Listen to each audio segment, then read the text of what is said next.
Welcome back to episode 3. We obviously could not record last week because somebody had a problem with his teeth, but it's taken care of. Wisdom teeth. I'm just joking. Lots to cover since we didn't have a video last week. We've got a couple of talking points written down. Hopefully opening that Coke wasn't too loud. Let's get right into it. I will let the Premier League experts handle things. Obviously last weekend Arsenal played Manchester United. And I've got an Arsenal fan and a United fan. So I'm going to let you guys take the floor. Take it away. Let us know what happened. Fuck yeah! Okay. How's it feel? Bro, please spare me. Please spare me this shit. I look, whatever, bro. That's what it takes to beat us at home. Then fucking fine. I'm not gonna act like I'm not triggered by that result, especially with this dude right here. Yeah. Being my homie. It's about time. I'll say that because it's been a fat grip since you guys got a result against us. That's us with most teams. Honestly, it's been a long time since we've gotten a result against even Spurs. Yeah. Yeah, that's true. Yeah, but I mean it's Spurs, bro. Come on, let's. But it really comes to show you.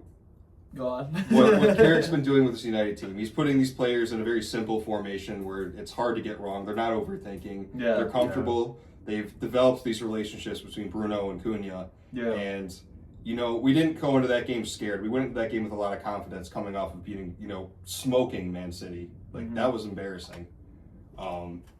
So it's a tough away game. Like, looking at our predictions, I talked about how we both were high expected goals. Arsenal at least putting 2 or 3 away on teams. United putting two goals away on teams. Like, we knew it was going to be not essentially a shootout, but we knew there was going to be blood. Yeah, and I'll say too, like I didn't when we did that pod, I didn't say that I thought we were going to smoke United, and I didn't say that I didn't think it was possible that they would get a result, which they did, and it was. I think they played really well on the day. We certainly didn't. It looked. I don't want to say scared because I highly doubt that they're scared of the Man United team, but it was a bit lethargic. It was It wasn't like it didn't convince me that they want this league. Yeah, It was like because I think I could be wrong, but I think City dropped points right before that game.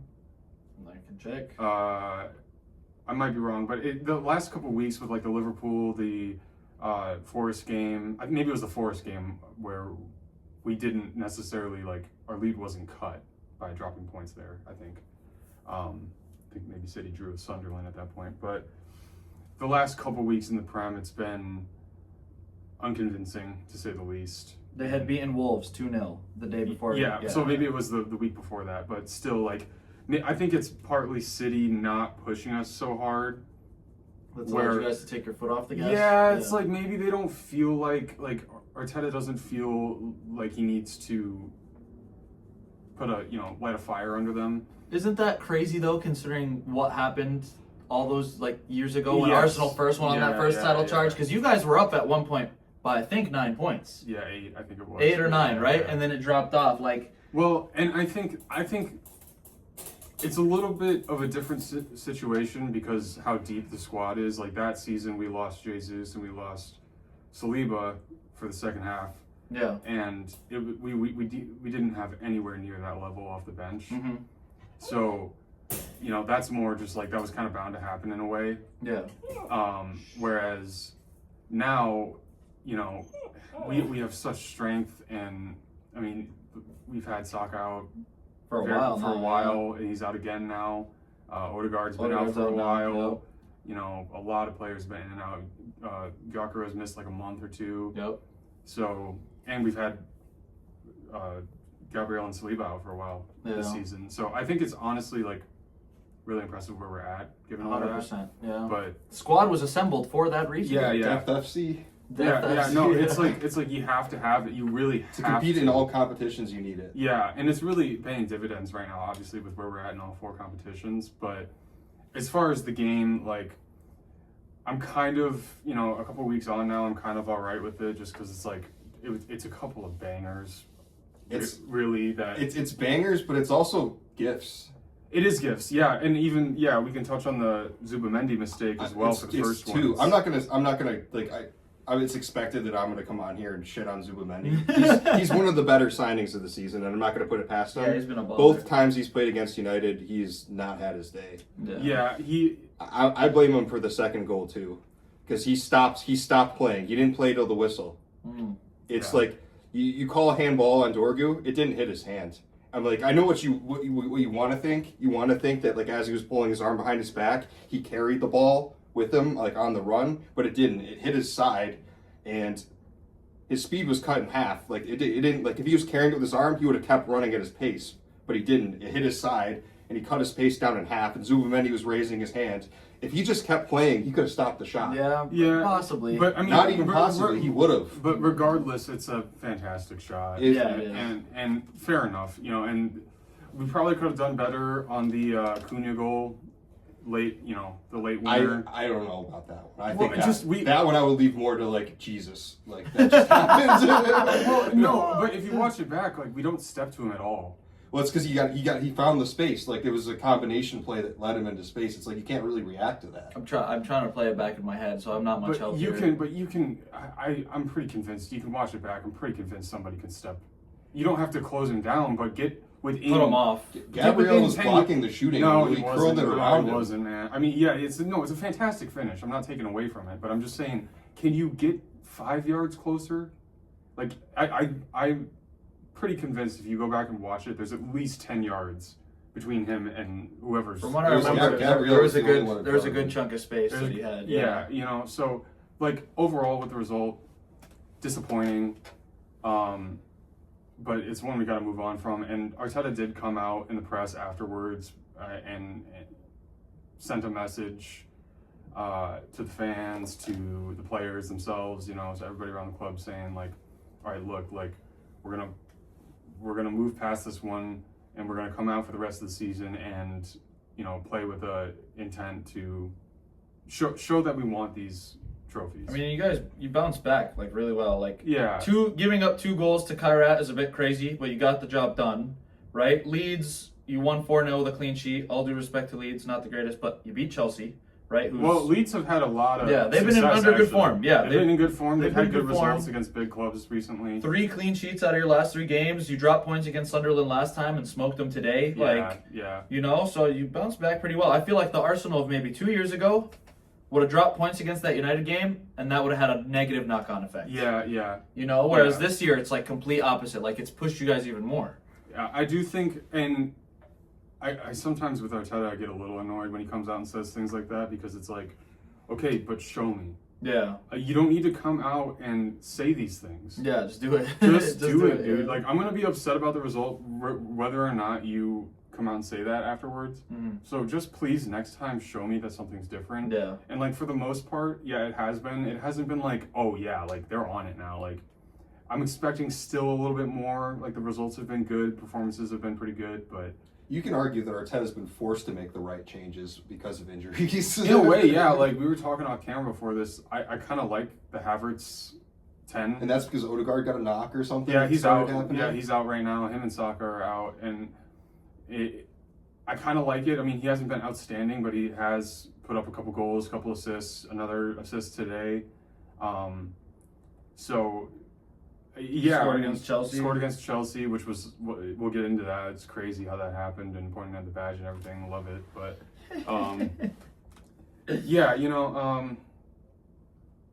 I not too much more to say on the result. Disappointing, obviously good for United in a way. Huge for United. Huge for United, especially off the City win. Like huge. To kept us in great momentum. Beat us, City, and Spurs in the span of 3 weeks. Like fair enough. Yeah. So with Fulham in between, 4 in a row. Fulham ain't an easy team to play against. No, they're in great form. They're in 7th right now. I think we're their only loss in the past 6 games. No, they're not easy to play against for sure. And I don't know, like I feel like a lot of these like Brentford, Fulham type teams, like I feel like that's where the title gets lost. It's like Because like You could lose it anywhere. absolutely. But what we've seen, I feel like over the last few years, is like an Arsenal would get the job done, whether it's a draw or a W against like the Big Six most of the time. Yeah. I know there were times where Arsenal's drop a few years ago was Yeah. like to a Forest in yeah 17th place. yeah Like, or Villa before at they home. were like the Villa we know today. That was Well, like it when was- they were still on the come up. Well, Being it was that one Villa game at the Emirates, I think 2 years ago. It was our one loss in that like 18 game Yeah, run. yeah. And that cost us. yeah, it's those dark horse mid-table teams that like if you don't give it your all, if you don't treat it like it is a Big Six game, you can drop points. Yeah. Unfortunately, there's no challengers this year. So, Well, no, but hey, look. Who does Arsenal have I left? could be mistaken, but I'm pretty sure Leeds took 2 points off Liverpool at least this season. oh Yeah, no, they Leeds, did. Leeds have had a good home record, I believe. Right? Well, even at Anfield, I'm pretty sure it was a 3-3, or was that one I can the find 0-0? I can find out. Liverpool have been dropping points left and right to these teams. Yeah, I mean, even was it the 5-4 against 0-0 at Anfield. Yep. 3-3 at Leeds. Yep, ball knowledge elite. I used that. No, I'm saying me. Oh. No, but I lost my train of thought. Sorry. But no, yeah, Leeds. Brentford just came back 2-1 halftime. Yeah. But no, yeah, a lot of these mid-table teams, like the league has been really competitive this season, and it just, I don't know. I mean, I think the Leeds win last week for us was like not as convincing as maybe the scoreline suggests in my view, just because I didn't think that we like blew Do you feel them. like it was a bit flattering? I thought it was a little bit flattering. Like, I didn't think that we weren't necessarily worthy of it, but I just don't think we like blew them away Yeah. with our play. I think we just were like clinical in Clinical, moments. yep. And obviously there's like a little bit, the own goal, like Madueke puts in a nice corner and it causes some trouble, but probably should be doing better Yeah. there on the keeper's part. Okay. But otherwise, I mean, yeah, like probably deserved at least like a 3-0, but yeah. Yeah, I'm with you there. Manchester United versus Tottenham. Yes, we could definitely get into that. Revenge for the Europa League. What Revenge happened the for last Europa time you guys League. played them? The last 5 times, It was they 2-2 beat us. in the It was league. 2-2 last in the time. league last game? Oh, Okay. okay, yeah. It was All 2-2 right, away. sweet. Which was a scrappy game. I think we could have gotten something out of it. Whatever. Wasn't it a last minute equalizer? Yeah, I hate playing Spurs. I hate playing Spurs. Yeah. They're scrappy. They don't give up. And today they threw it away. Cuddy Romero, red card. Yeah, I mean, it's not surprising at this point. Like, you expect him to get a red card. He's like the perfect Atletico Madrid You want to make player, some quick honestly. money gambling? Cuddy Romero gets a card. Yep, there you go. DraftKings, load it up. The league knows who he is. The refs know who he is. Like he put his foot into Casemiro's ankle. And I feel like he almost does this on purpose. that's the refs know. Like if this is Conor Gallagher putting in this challenge, it's like benefit of the doubt. He wasn't trying to do it. Yeah. It's Cuddy Romero. You're getting the red. Right. It was a terrible tackle, and from a fan's perspective, He's been trying to leave for a while. I feel like he's almost like and the funny thing is trying to Van like de Ven make going. Tottenham want him to go in a way, honestly. And it baffles me that he wears the captain's armband sometimes. You don't. He's the a captain, liability. yeah. Oh, does he always wear I it? think he's the captain. Oh yeah. wow, Is yeah. it Pedro Porro sometimes? I'm Maybe? not. Look, I'm not watching Spurs. week I'm in, not week watching out. Spurs on the regular. Trust me, but I can't talk because Sergio Ramos was our captain. I was literally waiting to say he's Timu Sergio Ramos. Timo Sergio Ramos, absolutely. Yep. No, I mean, hey, you guys got the job done today, and I want to bring it to this point. I want to ask you this question. Obviously, there was a lot wrong when Amorim was there. Not everything was wrong. Is this just new manager syndrome? Like they're getting that bounce because they finally got another manager sacked, and it's just temporary, or do you think Carrick could actually be cooking? Both. Both. I Okay. think you look at what Carrick has done for United, and he's put us back into a formation that the team is comfortable with. Yeah. That they know what to do. Yeah. So of course you're going to get results. Okay. But Amorim was also getting results, and if he had his players Yeah. over the span of 3 games, he would have had 3 wins in a row. Like it's. Yeah, he was missing. I Ahmad don't and completely Waymo. blame Amorim. The only thing I was upset with Amram was maybe some coaching decisions. Playing Bruno as a CM makes no sense. Also, not playing Mainu at as all. A 10, like 7 GA, 7 games, something crazy like that. Not playing Kobe, also frustrating. I think he's a good player. I don't see why he doesn't play. Well, do you think that Carrick has? He's playing an intermediary. He's making everyone happy, and it's like leading to success. But it's like he doesn't have the experience. I don't know if this guy can win us a trophy. Okay. I don't know if I know the owners. I will never win anything because the owners are terrible. They don't like anybody. Okay. But you know. So Glazers out. We won't win anything until the Glazers are gone. Okay, fair enough. Fair enough. Would I take Carrick as a manager of Manchester United? I think it's a bit early. But Yes. I want to know what your first impressions are. Yes and no. I would take an experienced winner over Carrick, but if it's not that, I would take Luis Enrique. I would take. Well, yeah. Yeah. Clearly, Yeah. I would take Luis Enrique, Carlo Ancelotti. I would take Thomas Tuchel. Like 3 Champions League winning managers, I would take over Carrick, but I would try to keep Carrick on the staff. I feel like Thomas Tuchel would fall into the same problem. He would. Any manager. He would. fall into the same I problem. think Ancelotti and who'd you say? Ancelotti And Luis Enrique. I think they'd do well. I don't think Thomas Tuchel would do well. Why People not? would call him pragmatic. He would try to run a back 3. You think he plays a back 3? He did Yeah, for a long time. Mm-hmm. I don't know what he's running with England Chelsea, right now. He did it I- with PSG and with Chelsea. I think he's more flexible than Amram. I think he would play a back 4. Well, I was going to ask, do you think that Carrick has like the all-around profile as a manager to do what I think Arteta has done? Like, it's not just how you set up the team. Like, in the long term, could he build a squad? Could he bring guys in that are cohesive? Building a squad wouldn't be up to Carrick. It would be up to the owners. Would Carrick be intelligent enough to know what he wants and knows what to bring in? Of course he would. But is that what we're going to receive in return? No. It would never be the case. We're going to get, well, it depends on where we finish in the league, but we're going to get second and third choice options like we have for the last decade. And it's not going to lead to anything, and we're going to end up firing a manager, I will and the say, cycle's going to continue. the window that you guys had, like, I've been seriously impressed with Cunha and Mbuemo. I think they did it right Like, this year. that was 2 really solid signings. Even in the my goalie, opinion. having a goalie who doesn't punch the ball into the opposition A striker. glorified volleyball player. we have a young 23, 24-year-old keeper who can fucking put his hands on the ball and he makes solid. He does the basics really Good well. with both feet as well. He does the basics very well, and that's what we need. The only thing in my mind is Carrick. I know it's only been 7 games, like across the 2 times he's been caretaker. He's won. He's won them all, but they've also been against Big really opposition. big teams. And I'm just like, well, And it's not. It doesn't to me look like it's just bounce back because he's tactically setting them up in a way that works against the Big Six. And that's my thing is why. All right, so maybe fuck everybody's strategy. Maybe this is the way to go. Maybe a 4-4-2 with 2 attacking, cams as your strikers is the new meta. Maybe this is the fucking way. Or I maybe don't he's know. just not looking at it as one strict philosophy. It's like whatever's gonna get us the W, that's what we're gonna run. These past 4 games, we've had a dynamic front 4. Like Ahmad and Mbuemo are switching sides. Ahmad's on the right, now he's on the Mbuemo left. freaking played left back to close out the game the other day. Cunha's playing striker. Okay. Mbuemo's playing striker. Bruno's always dropping in, but those 3 are always shifting. It's like I don't even know who's playing left wing. Okay. We don't even have a left winger out there. I don't know who's playing left wing. Yeah. It's super dynamic, but our passing is spectacular today. The other day, we were moving the ball so well. They are not confused. They're in sync.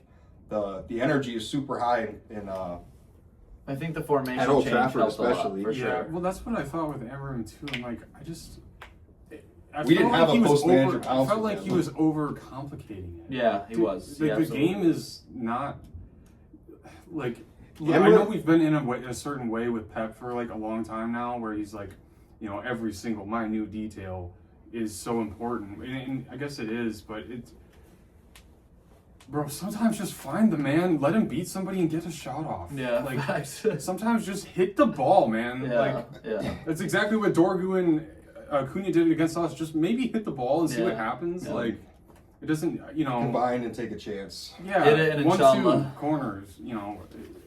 balls around the corner. Good. Amarim could be a fantastic manager under very, very niche circumstances where he is in charge of a team for an X amount of period of times, and you have taken he's the right profile. The time to find the right profile of players. He needs a very specific niche profile of players for every part of his system. Yeah. And it takes time to find those. And also a striker that'll score 50 goals in a season and that too. all that stuff. I mean, I don't think the timing of when he was sacked was correct, but I do think so far it's proven to be the correct decision. Proven to be the right decision, but I don't know. I still think Amarim could have got us top 4 without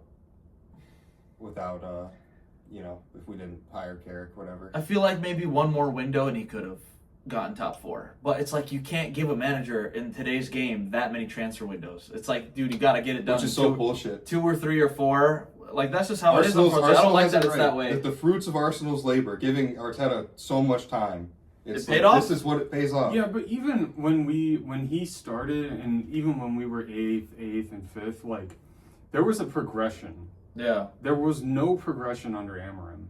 It was like 5 weeks of nonsense, maybe a couple of good results in the middle. It's 5 weeks of nonsense combined with our big name players aren't there. You know, players that we've spent huge amounts of money on, like our. I remember reading a statistic that they did not have the same back 4/3 in consecutive games for like nearly a year. Never. Which is but I feel for the guy. Players that are supposed to be at United. Sancho is supposed to be a United player. Greenwood is supposed to be a United player. Rashford is supposed to be a United player. Yeah. Like, these are guys who are under contract, or were under contract at United, who were supposed to be big names for us, and we have not been able to replace them or get rid of even some of them. It was also a cultural thing, though. I feel like their attitudes were obviously horrendous. Like, towards Sancho and Rashford, I cannot stand Sancho. Yeah. Like, I genuinely hate It's the Sancho. same thing with Garnacho. Garnacho was isolated from the squad by Ruben Amorim because he's clearly shit. Yeah, bad attitude. Like, he's not starting at Chelsea either. Have you seen his dribble success rate at Chelsea? It's like, it's the worst in the league. Oh, wow. His one-on-ones are awful. He's not good on the ball at all. He's a lot better off the bench, too. Yeah. He's not somebody that could be starting consistently. Free 40 million. I wish I took the 50 from Napoli in the January window. Yeah. If we bought Cunha with that January money from selling Garnacho to Anthony, we could have beaten Spurs in the Europa League final with Cunha. Yeah, I mean, woulda, shoulda, coulda. You know, like, I wish I could go back in time and change these fucking things, but absolutely, it's not how life works. You got to deal with the Garnachos. Something I want to ask you is who's been United's player of the season so far? Oh, Bruno. But honorable mention Ahmad and Wemo. Okay, all right. Who's Arsenal's player of the season so far? That's a tough one. Oh, Casemiro too. Gosh, Casemiro's up there for sure. I kind of want to. I mean, probably Declan Rice. That's what I was thinking. I think Declan will steal fucking PFA Player of the Year from Bruno, because it's got to go somebody. somebody. If we win the league, probably. But most deserving, I think Bruno's got a good shot at that if he keeps his pace going. I think there's a shout for Gabriel. Okay. As well. I mean, is he more of last season though? No, dude, he's had like he's had like 5 corner goals. Yeah. Wasn't last season like 10? I'm not. Not that 5's bad. 5's fucking spectacular. I mean, he's just like when he was out. There's such a clear difference when you know in the way that we play as a whole, not just defensively. Like when he's out, and we don't have that threat on the corners. Yeah. And but even like he's good on the ball. Like he plays in behind pretty frequently, and he actually does help us a lot in the build-up. So like he's a huge miss when he's out. Takes 2 people to guard him. Dude, he's just a monster, and like I think, or one Harry. I think he might actually be more important than Saliba right now. I think so. I thought that for the last 2 seasons. He's left-footed. Jesus. He's probably better on the ball than Saliba. I have never been more wrong. 2.5 years ago, I was like, Saliba is the best center back in the world. Gabriel is a good center back, but like this is his cap. Next season, Gabriel is the best center back in the world. This season, debatably pretty much the same level. It's a little bit like harsh though, because Saliba just makes it look so easy. He doesn't make mistakes. Sometimes, he just makes it look so easy sometimes, where you kind of just go like, yeah, he's probably an 8 today. Yeah. But for me, it's just like Gabriel's profile is harder to come by, so that's why you'd say he's more important. I think he's just mastered being a very enormous, physical, good on the ball. Back. I kind of feel like I don't think he's good on the ball. I feel like Saliba's kind of more of a a unicorn in that way because he's just No, when I say Saliba is on the silky ball, I think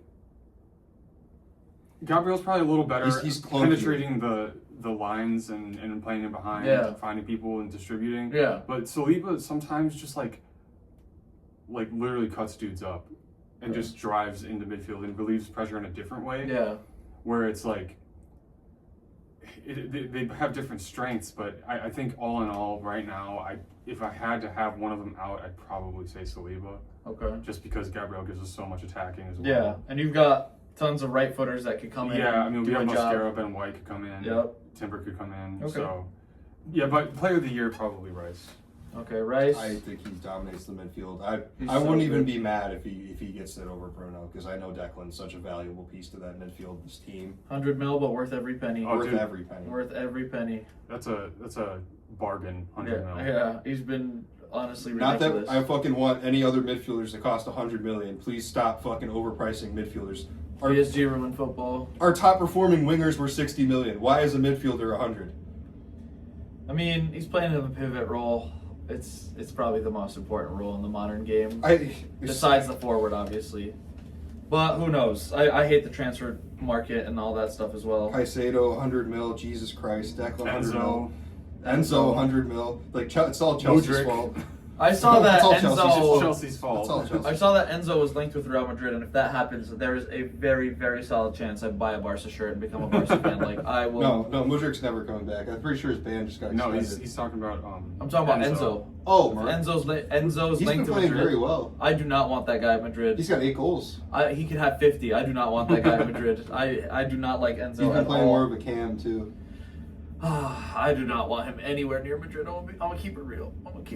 But let's see. We talked about I don't think he's a United, bad player. Tottenham. I don't either, but I don't think he's what we Is need. he a god? No. Nah. Is he a 8.5 out of 10? In his good games, yeah. Yeah. Like, he's not a bad player. Yeah. Fair enough. He would make a lot of teams in the Premier League better. Yeah. Yeah. Just not Madrid.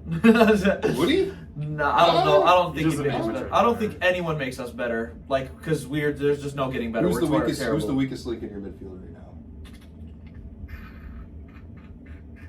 If you have a midfield 3, who is it? And then who's the weakest? If I had a midfield 3, Who's what your we're playing 4-3-3. Yeah, Cam pivot 6, or Cam 8-6. You know what I mean? 10, 8, 6. Yeah. 6 is Tchouaméni.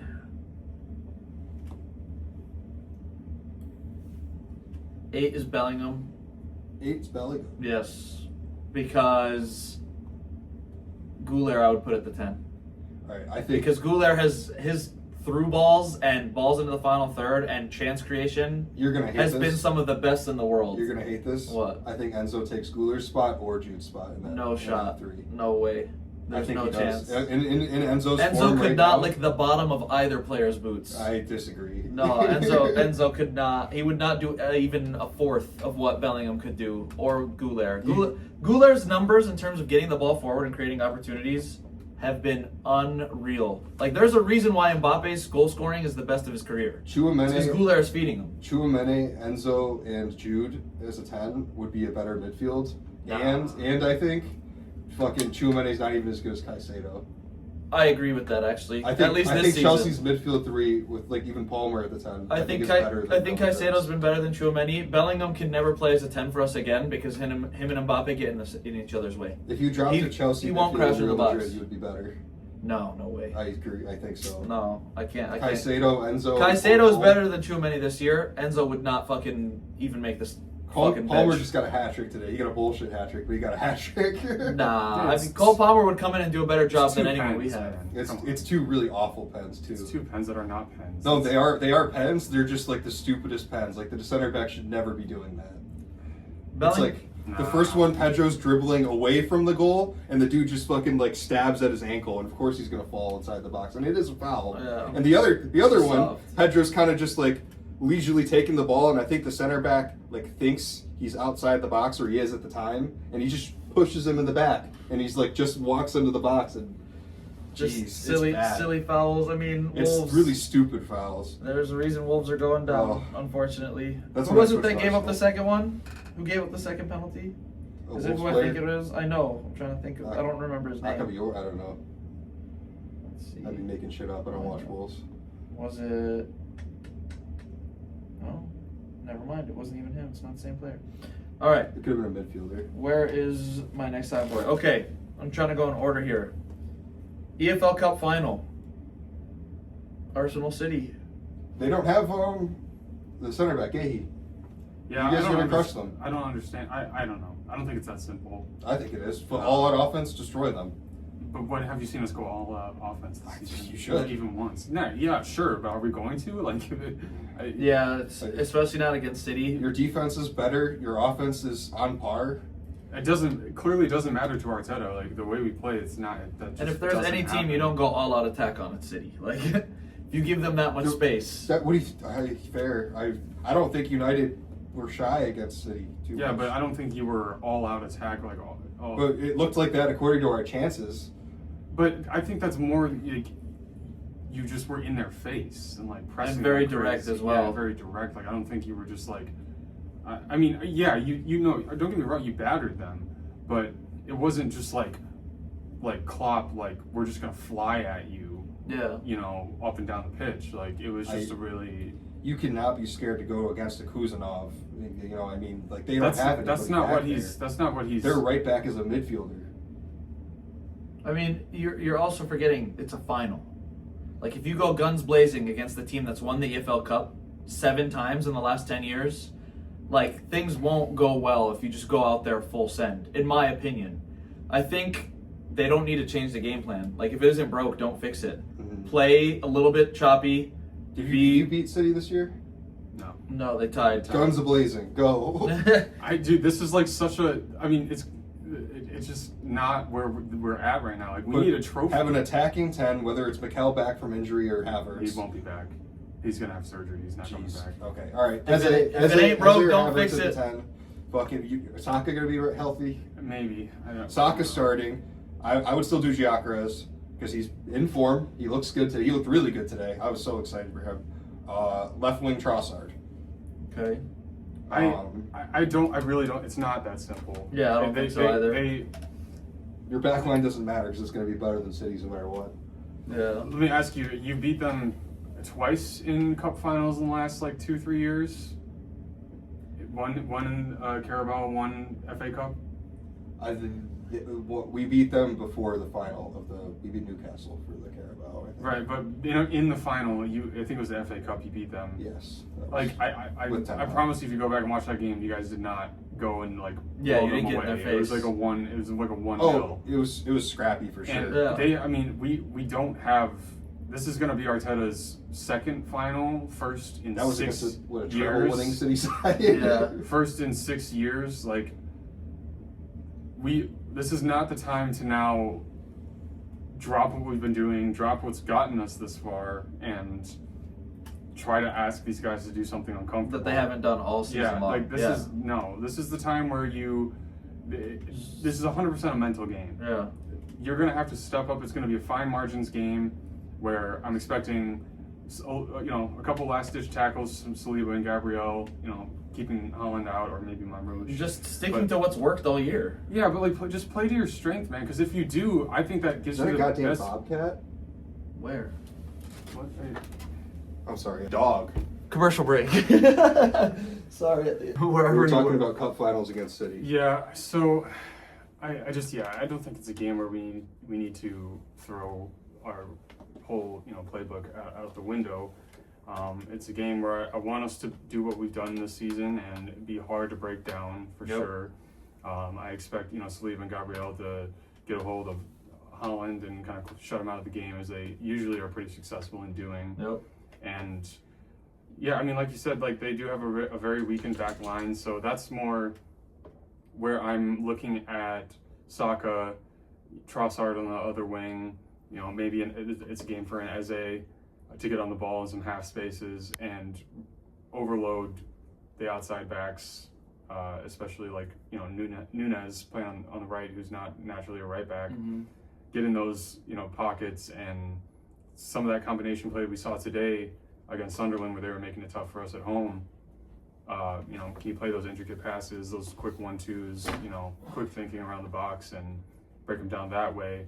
I think it actually suits us to be kind of methodical and just kind of pick them apart slowly. Because what we saw in the first leg was that actually Pep is totally happy to sit back, hit us on the counter, and then park the bus for 90 minutes. Mm-hmm. And that is exactly what I am not looking for. Yeah. So I don't want Haaland, 50-yard 1v1 with Raya. No. I want him in front of our back line. I want his back to goal, and we just cut him out the game. Yeah. And then we will go and hurt them in the ways that we hurt most teams this season. Yeah, I'm not gonna lie. City's offense is capable of big moments. Haaland can, find that breakaway. Marmoush can hit a banger from 30 yards, and Cherokee can dribble through 4 guys if he feels like it. Yeah. They can. Something might happen. It could be harder to control, but I think if you just make them drop their heads, it'll be easy. I think it could be easy. Could you ever say easy against City though? Yes. after watching United play them, I think you can say easy. I don't know, man. In this Actually, current City, I think you're getting a little bit excited. a little bit big-headed. I think you're getting a little big right now. 4 wins. Look, bro, I know. Beat the future Champions League holders. Because look, dude, these teams. Beat Spurs. Look, if we're gonna be totally fair, these teams don't come out to you the same way they come out to us. Yeah. They do though. No, they don't. City comes No, out to they United hard. It's a rivalry. Arsenal United is typically a big game. That's pretty.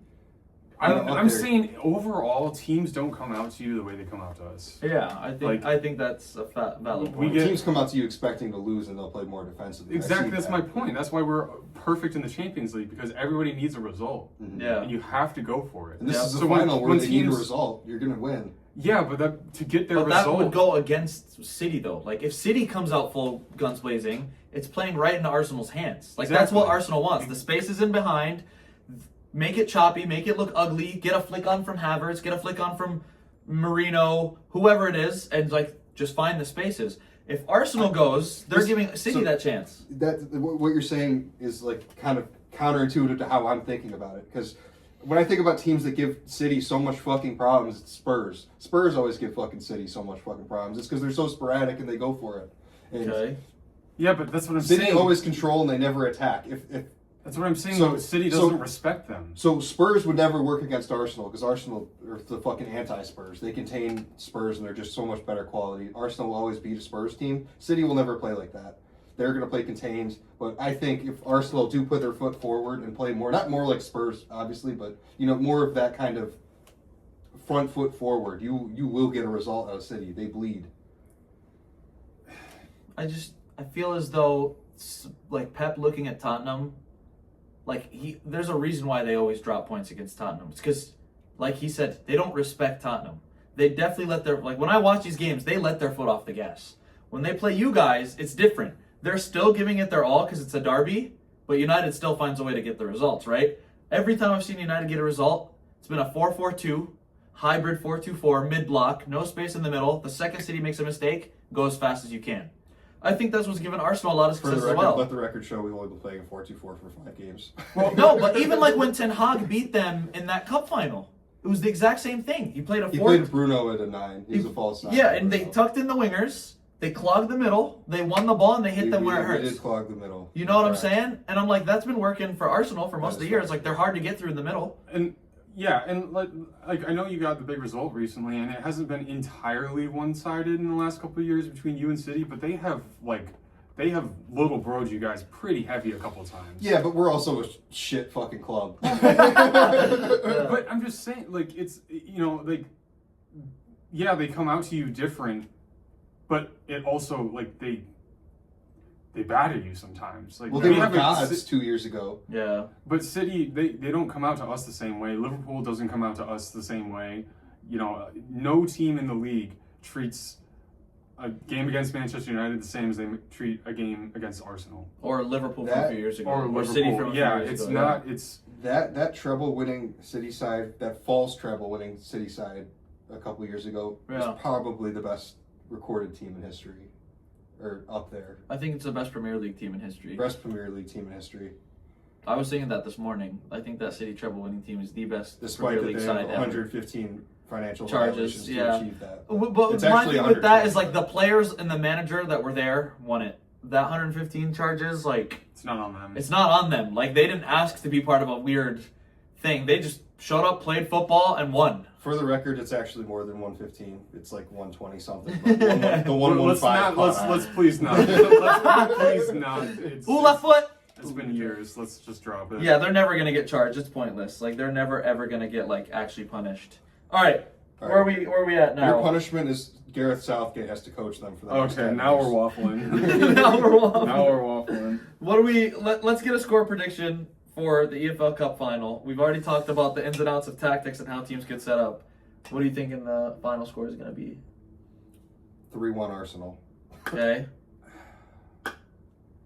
It's hard to say because it's a month out, but That's a good point. But I mean, yeah, if I had to right now, I'd say 2-1. I'm also feeling 2-1 Arsenal. Arsenal. I'm feeling that as well. Fuck it, 4-1. Bro, You convinced me. You You're on convinced me. It's smoke 4-1. today. when you absolutely clap City and it's embarrassing, and Lewis Skelly's fucking doing the Holland celebration again. I mean, On the hey, fucking I corner hope that's flag. what Yeah, happens. trust me, I want to. I just don't see it being that simple. But who knows? You never know. They could actually go out there and just torch City like 4 or 5-0. Well, but- that was a little bit big-headed to me. Lewis Skelly might not play because they have Nkape and Calafiore ahead of him. But That is nuts, bro. They've got 3 left backs that would start at like most places. That's actually crazy. do you think he'll catch a loan like Waneri did? No, I don't think so. Because I think his long-term future will be in midfield. Really? Yeah, Wow. I wouldn't be surprised if we signed a left back this summer. Oh Dang, my that's god, actually dude! nuts, I mean, really. it kind of makes it. Because we have Gabriel. If you view Calafiore as your only left back, that makes sense. Because Nkape is a center back. That's well, either of them, honestly. If you want to switch them to center back, then you can fill in another left back spot. And Lewis Skelly in midfield is actually a profile we kind of don't have that I wouldn't mind. What are the qualities you see in Lewis Skelly? I think. He's annoying as shit. Well, I think he's actually really strong. Yeah. And I think that he's shown some quality in the final third for sure, as well as being a big part of our build-up. I mean, when we have the ball, he's basically a 6. He's anyway. press resistant as hell. Yeah, he's press resistant. He's good on the ball. I mean, he can turn a man and explode through the midfield. We saw that assist he had for Martinelli against Atletico, where he just burst through like a 50-yard run, just cutting through like 4 guys and Yeah. just laying it off for a nice finish. Like, Arteta's been pretty good at like building intelligence in these players. yeah, I mean, I think it suits him, and we also don't have. I mean, we have a left-footed 6 in Marino, but he doesn't really play there very often, and he's Yeah. kind of not like the same profile. I feel like Lewis Skelly's long-term future will be there, so I don't see him going anywhere, but not impossible. I think the thing with Monterrey is that it's so just stacked in that part of the field for us, especially with Dowman now and Odegaard and Eze. So the 10 and the right wing are like just like kind of crowded out for him. It's like hard for him to get minutes. So different situation, but yeah. Fair enough. Okay. What else we got on here? City versus Liverpool. So potentially, if City loses tomorrow, that puts you guys 9 points clear. Well, yeah, we're 9 clear As of right now, they've played 1 less game. Yeah. The So best tomorrow result they for need to Elliott is a Liverpool win. The best result for me is a Man City win. Okay. Oh, does that keep Liverpool out of top 4? Mm-hmm. Is that why? Third, Okay. 6th. Okay. How many points behind? As of right now, great question. I could Pop check. mob. Pop mob, leagues, table. All right, I got it up. I want to say 5. Liverpool is currently at 39 points. United is at 44. Yep, 5 points. Wow. But Liverpool's played obviously 1 less game. Yeah, but still, wow. Yeah, that is nuts. What was the result of the Villa game? 1-1, I believe. 1-1. Nice. Gaining on Villa. United Yeah. in 3rd place if we keep up this form. 1-1. I'm not gonna cry, knock on wood. Fucking. Hopefully Casemiro doesn't break his ankle. That's what I was so scared of. I was like, if he's gone, we're gone. he's If the Casemiro's fact that he's gone, still we're- doing what he's doing at his age. We finished 8th without Casemiro. He's a good player. Let's talk City Liverpool. What are we thinking? Oh, How are they gonna come out? I think it's a Liverpool dub. I think they're going to play against City like they play against Arsenal. They're going to be competitive. They're going to put their best foot forward. I think both teams are shit, and it's going to be a 1-1 draw. I think Wirtz is coming into form.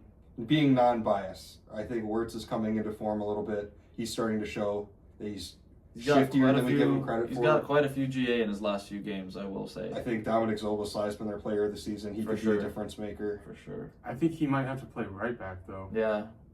Because they have Frimpong and Bradley out right now. Really? So he might be. He's done it for Joe Gomez is gone too, correct? Yeah, so I think he has to. I don't think that. So they're both having back line issues. Yeah. Yeah. Just like Madrid has for 3 years. Which actually, I mean, he's pretty. I've seen him. I've watched a few games of him at right back, and he does a good job.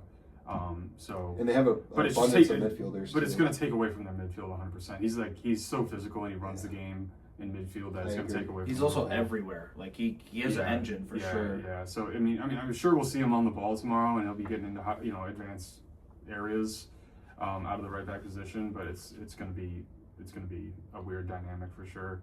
I don't know. I'm definitely more questioning the City lineup. Yeah, for sure. I think Liverpool pretty much picks itself. Mm-hmm. I think Marmouche has gotten a couple goals when his features when Haaland's not playing. But is that all Pep uses him for as a backup for Haaland right now? Or has he been on the wing at all? I don't know. I'm not sure. I don't know how you could justify playing him on the wing over. He'll do Semenyo and Cherokee, I think, on the wings. Yeah. But they play these weird, like, hybrid 10 wing positions. Like, they're just super high. They play Rodri deep and, like, a Reinders next to a Foden. Is what they do is like CMs, like CMs on top of a CDM. They just have so many bodies in the middle. That's like all the time though. Yeah. Like the wingers come in and play this like hybrid 10 role. It's almost like they don't have width at times. Honestly, it's kind of nuts.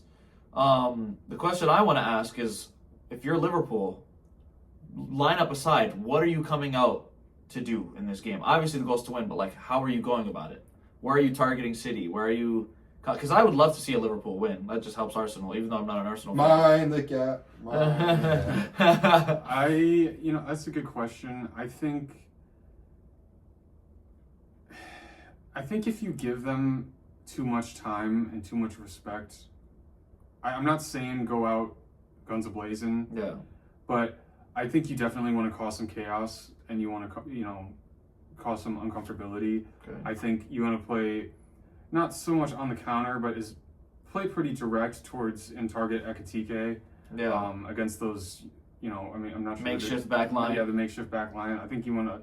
He's strong, powerful. He's good on the ball. He's quick, good feet. Like I think you want to get him on the ball with a head of steam, going at the back line. Okay. Combining with like a Gakpo or a Wirtz right now in pretty good form. Okay. I think you want to bypass, like you just said, that crowded midfield in any way you can, and whether that's making it ugly, and then just kind of fighting for scraps. Yep. I'm not sure. From Liverpool fans, I'm hearing some negative backlash on Cody Gakpo, but I always think he's one of their better wingers because he's more of like an inside forward with a really good shot. I'm not convinced. I've never been convinced by Gakpo. Like he had a good run of form, but it's just like maybe you know what he wants to do. He's kind of a one trick pony. Cut in, that's blast it. That's all he's got. Yeah. And if it's not, I just have nightmares back to the Pool United game where he hit the crossbar 3 times and then got a goal. I was like, oh my god. I remember that. Yeah. I remember that. I see the Liverpool team getting mad at him because it's just cut in and smash it. And when there's like a layoff top of the box or a cross to the back post, it's like, nope, I'm cutting inside. He's like Timu Arhen Robin.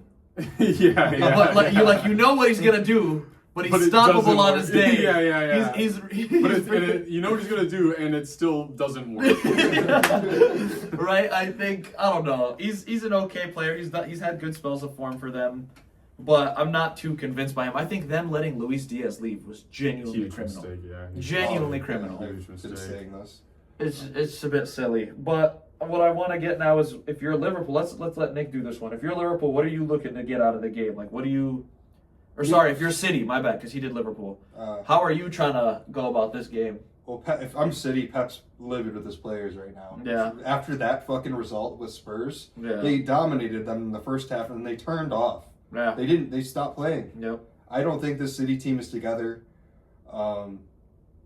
I think they have a lot of big personalities, and maybe they're starting to struggle to manage. Like I was very impressed with like how Pep was handling Cherokee. Yeah. Because he's a firecracker. Yeah. And he's definitely a fiery player for sure. He's young. Yeah. You see him making smaller mistakes, and he's still got to come into his own. Yeah. Despite like all the success he's been having. Okay. I think I'm looking at two teams here who have had their hardships, and I think Liverpool have handled theirs better. Okay. Like this season? Because as of now, one's like second. I think City's still having issues and Pool's coming out of it. My only thing with that is like we're looking at a potential of Liverpool not even getting top 4. I don't think that'll be the case. As of right now, from a number standpoint, I think it is potential. I think Liverpool turn it around right now. Okay. We did see them do in fairness, this did happen a few years ago where they were 5th and 6th for like 90% of the season and then got 4th. I think they're really fed up with their coach. If Liverpool keep losing games, it's because they want their manager fired. I think so too. The players will push to get their I manager 100% think so, and I think Xabi Alonso will be the next man in line. I think if they miss out on Xabi Alonso, there's got to be some questions around their owners. Yeah. Do you think Liverpool transitions to a back three? No, I think if Xabi Alonso comes in, I think he's. Then why did he force Madrid to play a back fucking three? Because it would have worked if the players listened, but I think now he's realizing that players have more power than managers. I would never take Real Madrid and make them play a back three. I would. Like, if I had the players that listen, because, like, we saw from a tactical standpoint how well the back three works. Thomas Tuchel dominated with it when he was at Chelsea. The dude did really well in the Champions League 2 seasons in a row. He killed it with PSG. Ruben Amorim's a whole different story, but at Sporting, they were monsters. They even beat City in the Champions League.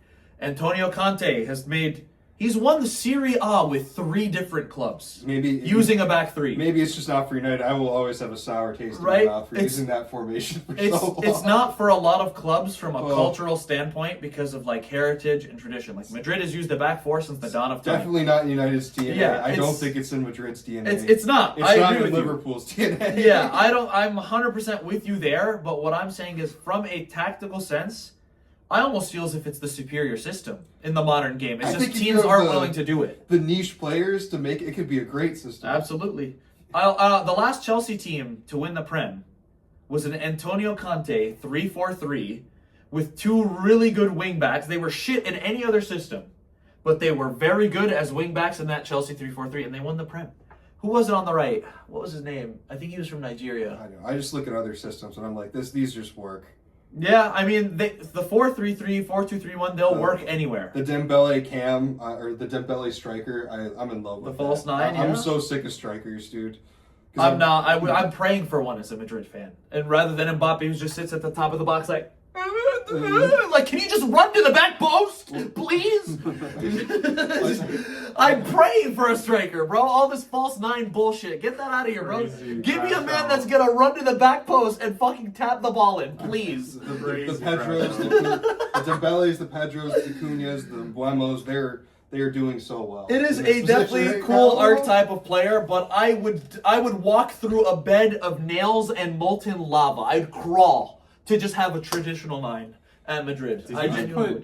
I'm sorry, can you repeat the 3 players that you just put in the same sentence for me? Is that João Pedro and Buemo and Dembele? No, I'm saying like I'm just listening. Killing the game at the 9. They're playing like a false 9 role. And he's not wrong. I think they're doing it pretty well. I'm not saying that. Like, I'm just listing players that aren't traditional strikers who are performing. In that position. That's what I meant to say. Not that these are all gods. I was like, yo, I don't know what you're going. Ballon d'Or contenders. Although I'm not a huge Dembele fan, but I'm not either.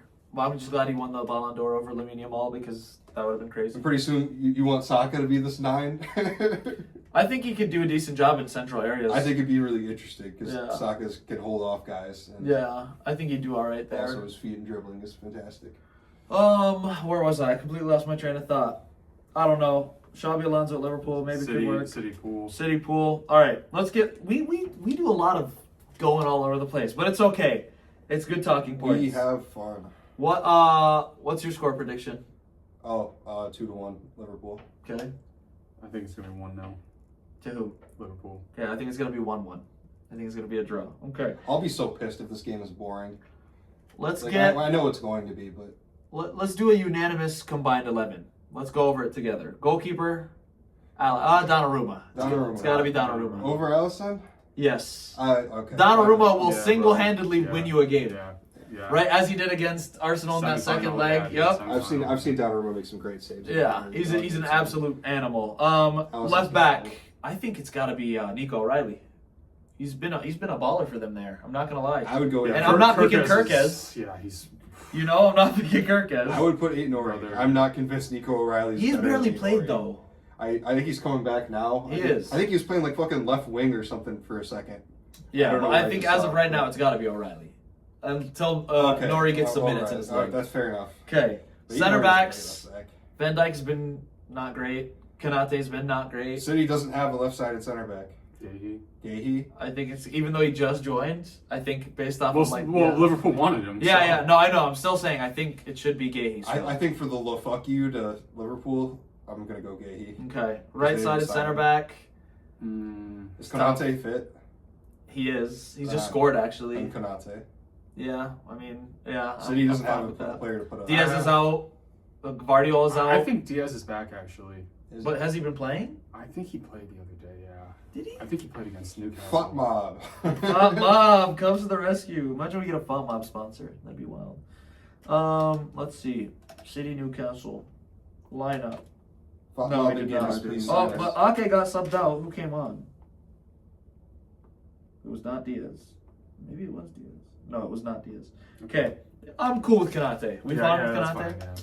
Right back has got to be. Probably Nunez. I think Nunez as well. I don't think he's been doing bad. You I mean, can't we're not going to put- put Szoboszlai Yeah, there. yeah, We're going to we're put not him in the gonna do that. midfield. I'm putting Szoboszlai there. Fucking. I Matthias Nunes promise is you, terrible. Soboslai is not playing in midfield tomorrow. Yeah, he'll But probably play also, right like, I'm not gonna put him at right back. back. Yeah, not in a combined 11. Matthias Nunes has been City's biggest problem for like 2 years now. But even the then, biggest problem has been Rodri not being. I would put Rodri. Rico Yeah. Lewis in over Matthias Nunes.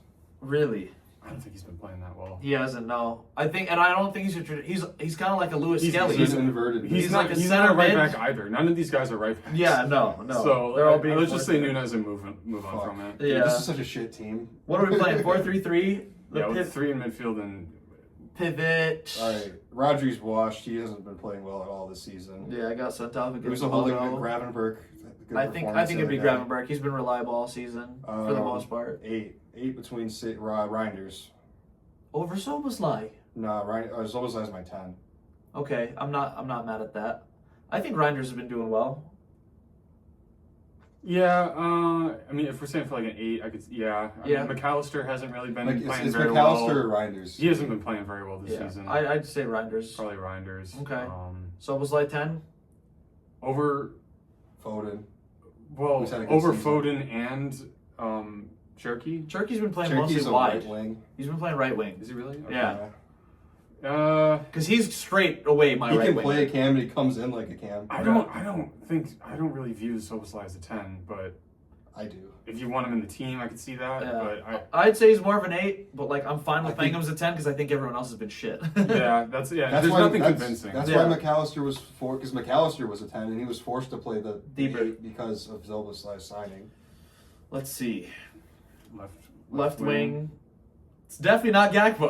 I'll tell you that. Is Wirtz? I think Or no, Doku? He's been He's been in good form. Doku's been injured. Semenyo I think he Semenyo might- on the right. He might play on the right though. So Wait, has Pep been playing him on the right or the left? I think he's been playing on the left because Doku's been Semenyo, out. Semenyo has to be in this lineup. I agree. I would. Semenyo and Salah. I'm cool with Semenyo and Turkey on the wings. Yeah, I'm not putting Salah on We're this not team. putting No, Salah? absolutely Okay. no shot. No way. Cherky and Semenyo, I'm cool with it. Yeah, and then That's cool. Holland. If Doku was fit, it'd be Doku straight away for me, but he's not. No Ekitike? Oh, Ekitike. I think I'm That's picking Haaland. Ekitike Yeah. over Holland. I would Bro, put that's- Ekitike In on this, Come on, bro. at this No, point no, in no. time, I'm talking right now. Not Holland has over- scored 1 goal in his last like 8 games. Not over Holland. I mean, maybe put Ekitike on right wing.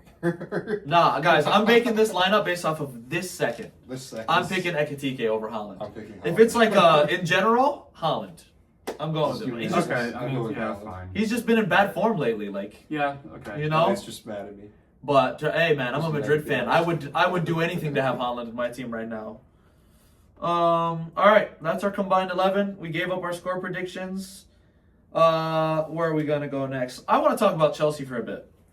Not because I like Chelsea. I don't like Chelsea at all, but I'm ready to shit on Chelsea. they've anytime been. you are. I'm not ready to shit on Chelsea. I'm ready to give them some praise because this guy's come in I'm ready mid-season to shoot down your praise. Okay, and he's gotten some wait. pretty decent results. Yes. However, I do want to slander him Okay. for the semifinal.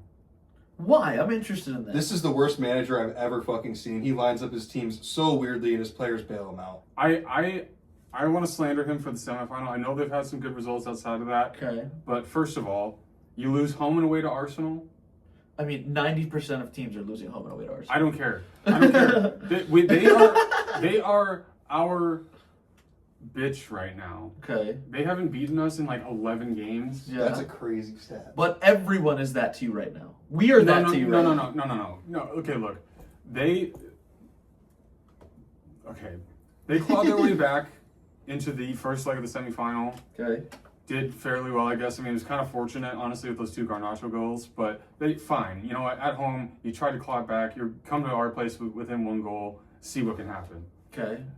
You come to the Emirates, a goal down, and you play directly into Arteta's hand.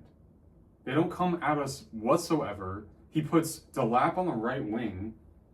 I think he And- was just trying to survive the first half. I think I understand what he was trying to do. Yeah. His game plan was, we're going to get to minute 60, 70. And then go for throw it. on Palmer, throw on Esteval, Yeah. and go for it. Yeah. Which, okay, but you got to understand that if you sit there and let us get into our little boring rhythm for 60 minutes, by the time you bring these guys on, we're going to have a strangle on the game.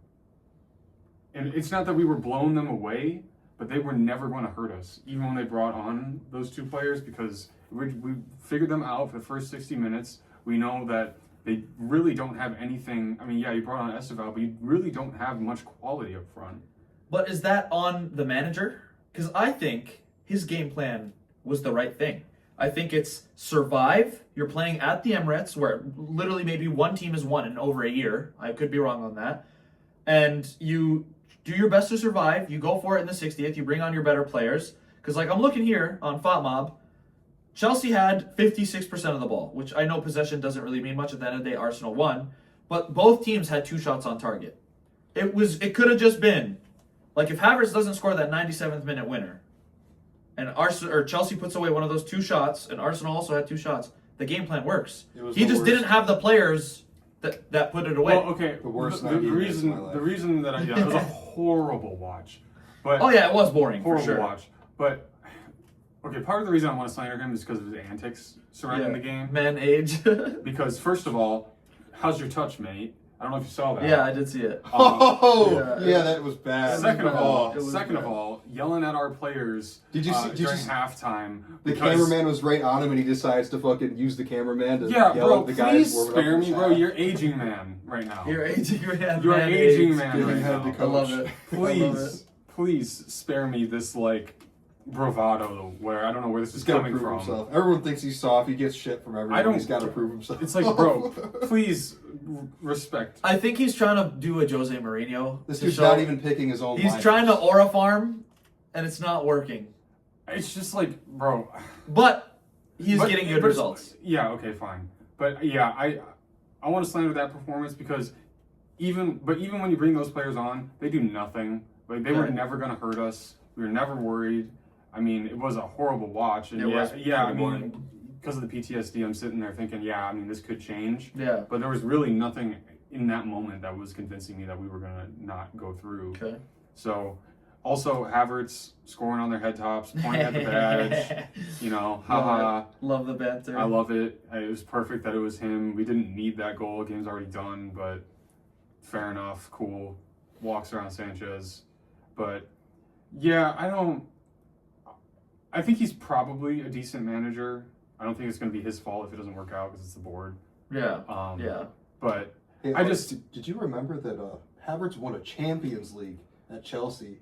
Isn't that crazy? I actually didn't think about that Isn't when you that mentioned crazy? that. That is nuts. That players like Mount and Havertz have won a Champions League, and Pulisic. Mount, Havertz, and Pulisic have won a Champions League at Chelsea. That is nuts. I mean, hey, that was Thomas Tuchel with a back 3, like we were talking about earlier. What like a mediocre group of players, and No, I think Havertz is decent. I think Mount could be decent if he could stay fit for more than 2 games in a row. But dude, just It is what it is. Underwhelming. But as you were saying, Yeah, I think that he'll end up being a decent manager. I think he does a little too much. okay. I agree. In the media and like a little too much talking. Yeah, Do you think Rosenior will be a good manager? I think so. I think he's done well so far. Yeah, I mean, I don't. I think firing Enzo was the biggest mistake they've made. I mean, Yeah, I but don't think that was the right choice. That's But a separate issue. I mean, it doesn't mean that Rosenior's not an okay manager. yeah, Just because the board made He's it the most stupid. undeserving manager for that job, and it is appalling to me that clubs like Chelsea are becoming so board run that they need to sign a young manager with zero experience who will say yes to everything. I mean, I just wouldn't to say keep- he has zero He brought them experience. in because he was coaching the other Blue Lake team, the other team that they own. Strasbourg. Yeah, He was Strasbourg. coaching It's their feeder Strasbourg. team. Yeah, so they just brought him But in. Strasbourg for that. isn't a big team, and it's not like he's ever won No. anything. You don't bring a manager who doesn't win things into your club if you're a big club. I'm with you on Like that. Chelsea. Well, Enzo. But he's came been from, doing okay. Enzo came from Leicester, and it was his He's first not job. Premier League proven. Like, look into a Crystal Palace manager who's beaten Liverpool 3 times in the past year. Yeah, You know, find somebody who's worth it. I mean, This guy does not deserve this I'm job. with you in this regard. I get what you're saying, but it's like we've clearly seen Chelsea doesn't make the correct decisions on a consistent basis.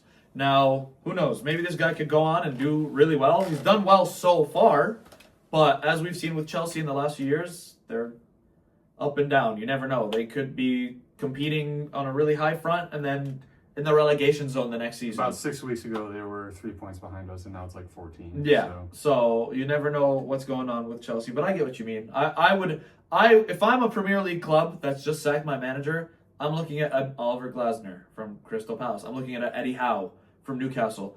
But you also got to keep in mind, God knows how much it is to get these guys out of their contracts. I don't know what those numbers look like. I'm assuming it's a ton, but I don't know. They looked at it as like, Glasner will be free in the summer. oh really? Mm-hmm. They should have just waited. I still don't know why they sacked Maresca. Did they have like a disagreement? I think They said he was because- looking at the City job. They Yeah. said you're using us as a stepstone. Get out of our club. Really? Interesting. I think Pep might be on his way out. I think so too. I think so as well. But I don't think Maresca's getting the job. No shot. Because I think It's Enrique is Enrique. also. I think Enrique's getting at the the end- job, at and the I'm end going to of be his- crying my fucking tears. Enrique's gonna go from Barca to the Spain national team to one of the wealthiest clubs in the world to another one of the wealthiest clubs in the world. Like that is some resume. I'm not taking anything away from him. I think he's There's no way. top 3 managers right now. But Even if United make Champions League, there's no way we get Enrique.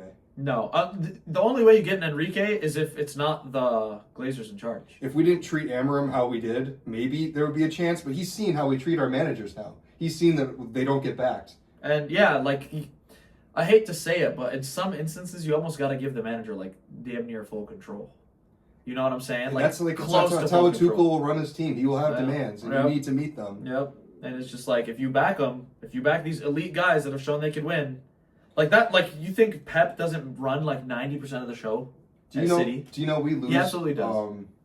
When we don't qualify for Champions League, like our sponsor, like our Adidas sponsorship, we lose money on that. I'm sure. Like we get paid less for. not being in the I'm Champions sure. League. Yeah. I'm United sure. gets $10 million less from Adidas if we don't qualify for the Champions Makes League sense. every year. It's all financial at the end of the day. I don't get how the Glazers are still there, but I'm sure it's the same with Arsenal. Not that you guys have been in the Champions League for a while now, but yeah. not something you should be worried about. But Any last points on Chelsea? shocking. Anything besides the fact that they're ran horribly? I just.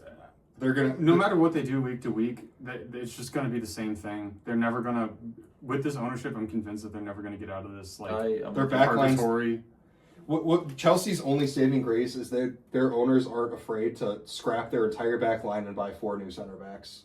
Like they will do that if they feel like it's necessary. I see that also being part of their detriment, though. It's Yeah, like it when is, you're it is, changing 100%. so much, so often, like how do you build that consistency? It's, But That's it's what Liverpool 12 to just did. 18 months per coach, and then it's, damn near new starting 11 every damn 12 to near- 18 months. too. Exactly, yeah. It's like there's so much turnover. You don't get any chance for these guys. I mean, Odegaard, Saka, Martinelli, They've all been around for Saliba, 6 or more Gabriel, years. Ben White. These guys have been around for forever now. Yeah. Like since 2021, 2022. They just got rid of their Pep student. Like that's the guy who's going to make Chelsea something if you give him the time. I agree. That's But why I even thought if it was you so kept, silly. Even if you kept Maresca, though, their The board. model and the board with the transfers, it It's was silly. never gonna like. He might have gotten I thought they had an identity with Maresca too, and I don't see it anymore. I agree.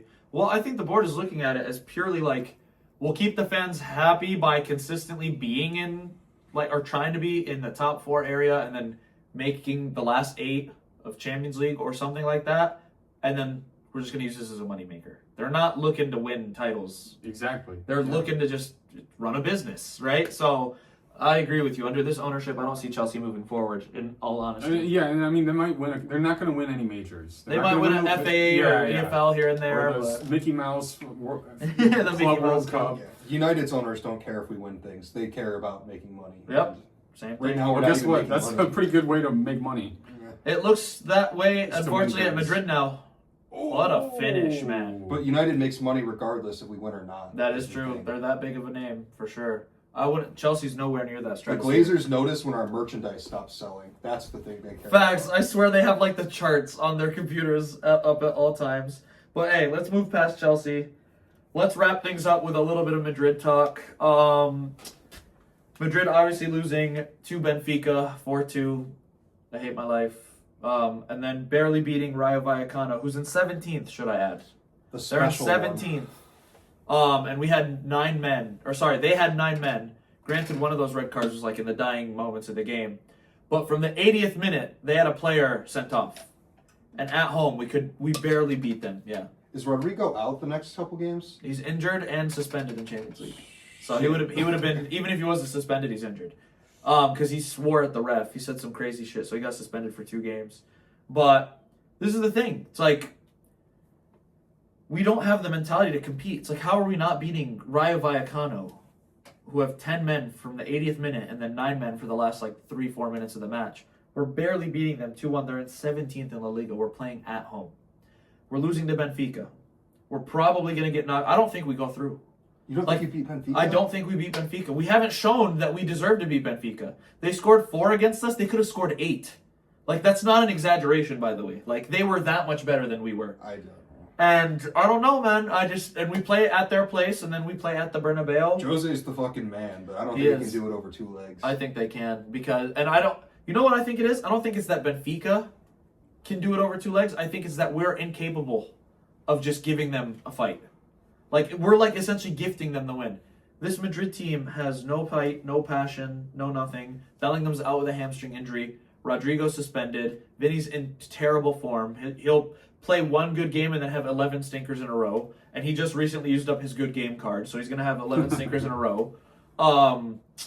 Constant injuries to the back line, right? We still have Valverde playing at right back. Tchouameni's been in not great form. Carreras has been one of our best players so far this season, so I'll cut him some slack. Huijsen is trying to be the nonchalant aura king. He's not, right? He's trying to do the aura defending that Van Dijk is doing. Courtois is the only reason we're like staying in games. I'm gonna keep it real. Our midfield has 0 identity, 0 like strategy behind it. I don't see us doing well.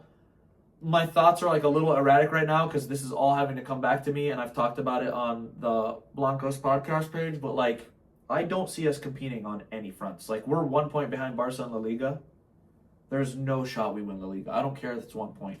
Because when it takes a 96th minute penalty to beat Rayo Vallecano, who's in 17th at home, and they also have 9 men, we still have to play Barcelona at the Camp Nou. Yeah. And they're going to destroy us. We have no defensive stability, right? Inconsistent back line. We've got 2 or 3 new people in the back line every game. Like, and people want to look at me and be like, well, you're the most pessimistic, negative Real Madrid fan ever. It's like, no, I just have eyes and a brain. You have expectations. You know what it should be. Thank you so much. Someone that understands. Everyone shits on Madrid fans for being the most demanding and annoying and harsh and entitled fans in the world. From a fan of a shit club, Right. I know what it's like to see a great fall off. Yeah, so what I'm saying is, well, that fan base has gotten us 6 Champions League titles in 10 years. Having that kind of a fan base of just like stupidly high expectations and being extremely brutal and rough to the players when that's not the case. Right? I don't like this new gen soft-ass Madrid fan base that was born 2010 and after. Like, I think it's ridiculous. I've got these 15-year-olds in my comments like, oh, you're not a real Real Madrid fan. You're not sticking by the team in tough times. Bro, I watched this team lose Clásicos 5-0. I watched this team go trophyless multiple years in a row. I remember watching this team barely make it past the round of 16. I watched us lose 4-1 to Ajax in the first knockout stage of the Champions League at home. Ajax. That was coached by Ten Hag, who lasted 2 games at Leverkusen. Don't tell me that I'm not a real Real Madrid fan. I'm sorry. Do not tell me I'm not a real Real Madrid fan. The real Real Madrid fans are the ones that are booing the shit out of Vinny Jr., that are reminding him that he's been atrocious for the last 2 years, that have these hard expectations, that have these insane entitlement issues, because it pushes the players to actually do something. And guess what? We're still shit. All these boos, all these whistles, Real Madrid's still terrible. So that's what I've got to say about Madrid. I know you guys aren't as much of watching La Liga, but if you guys have any thoughts, please chime in. I'm just doom and gloom. From the outside, we were on the phone the other day, and I was telling you this. Yeah. It's time to just blow the whole thing up. I agree. I absolutely It's really, I think it is, because you're just going to bleed out slowly, and it's only going to get worse. Nope. And we see this with United, with Chelsea, to an extent with Liverpool and City, Yep. where it's just like you need to stop the bleed. You need to make some hard decisions. Absolutely. And for the long-term future, because right now you have a pretty young team. Yeah. And these guys are just like, you have sort of a similar Chelsea dynamic in a different way, where it's more like the flip side, where it's kind of attitude and character based. Yeah. Because clearly the players you have more ability than damn near every other player on earth. Yeah. But they don't want to work. They don't want to work, and it's like we've seen this before with Galacticos in your side where it has worked, and it's because it's real like dogs, competitors, like not entitled crybabies. Like, say what you want about Ronaldo and his antics, and the goals he claims and celebrates that barely skim the top of his head. Yeah, he's 100% the whole time. But he backs it up. Yeah. He backs it up, and he's like, I view him as like a Michael Jordan, just like he's an asshole, and people don't like playing with him, but it's like, dude, he's going to drag you. Yeah. He will win you the game by himself. Yeah, he's going to drag you to greatness with 102 fever. Yeah, absolutely. Like, it's... Will Vinny do that? No. Hell no. Exactly. Hell no. Exactly. Vinny, if one thing doesn't go his way, his head's gone. He's already he defeated himself. Exactly. It's like Ronaldo, you piss him off. You give him a yellow card for diving. You give him a yellow card for dissent. He'll go and score a hat trick. Yeah. Vinny's just like, wah! And then he changes his profile picture on Instagram to him in a Brazil jersey. Good motherfucker. I don't want you on this team no more. Leave. Right? I think you really need to purge, and you need to reset the back line. Get rid of these guys who can't last 3 weeks in a row. The good news is, you're Real Madrid. You have the greatest pull of any club in the world. It is true, but this is we're not signing anyone, is the thing. Like, we're not even in the market for nobody. Every year I hear us like, oh, rumored to be interested in this guy, rumored to be... I don't hear any of that this year. I think the best thing that can happen to you guys is you take a couple of our players. I wouldn't be mad at that. I wanted Zubamendi. I wanted Zubamendi bad. If you I'm telling you, in dangle 2-3 over years, Chelsea's face. if you took 2-3 years, in 2-3 years, Saliba, and built your back line around him, and then, I don't know, sell Vinny, maybe, in an alternate reality, Declan Rice, 8. Maybe, and you just, whoever it is, just players that can perform, as Arsenal players have, but also have the mentality to compete and care. Yeah. These, I read an interesting article the other day. Some of these guys have been at Madrid since they were 18, and they don't see things in the same reality as everyone else. They're in a comfortable box. They're multimillionaires that have been at this club since they were children. And they feel entitled, and they don't see it in the same perspective as everyone else. Or the Madrid players that have, weren't there since they were 18, that got signed at maybe 24 or 25. This is the pinnacle of my career. I earned this. I came here. Yeah. Even Ronaldo coming from nothing in Portugal, moving his way up to United, and then getting that move. It's like, bro, he's here to make a stamp on the world and on this club. We signed Vinny as a 16-year-old who didn't come to us until he was 18, played with Castilla a little bit, and then thought, oh, I'm the shit now. Well, I can do whatever I want. Because you kind of almost out of necessity had to play him at that point. Yeah, because we were horrible at the time. No Ronaldo, we needed a little bit of creativity. Yeah. He came in, and he wasn't great at first. Vinny, at the first 2-3 years, was kind of insufferable. He was pleasant to watch on the ball. His decision-making was horrendous. Yeah. Once he finally figured it out, he's like, oh, I'm him. Now he's demanding Ronaldo wages. Yeah, bro. Like, bro, spare me, please, please. Every team comes to the point where you have to replace the greats you had, and it's hard to do. Yeah, I think agree. Bayern maybe have done a little bit of a better job 100%. replacing their players than Madrid have. Absolutely. Going from Lewandowski to Kane, bro, not bad. Not bad at Not all. bad at all. Luis Not Diaz bad at right all. wing, Yeah. huge. Not bad. Yeah, Luis I want Diaz. Luis. Great Luis Diaz, signing. yeah, another one. Yeah. We tried to do what I read this off. I think it was Managing Madrid. They call it the Baby Galacticos. We were trying to replace Kroos and Modric and rebuild our team while Kroos and Modric will stay there. One signing at a time. We picked up Tchouaméni for 100, but sold Casemiro for 70 in the same window. We got him for 30 mil, right? We signed Camavinga for 30 mil when he was still a kid. Nobody knew who he was, but obviously he's a great player.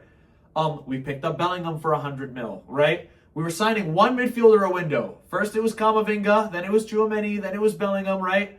We picked up Valverde for like literally 1 million from a random club in Uruguay off some great scouting. Fantastic. We picked up a bunch of great midfielders. Not one of those profiles is the profile of a Kroos or Modric.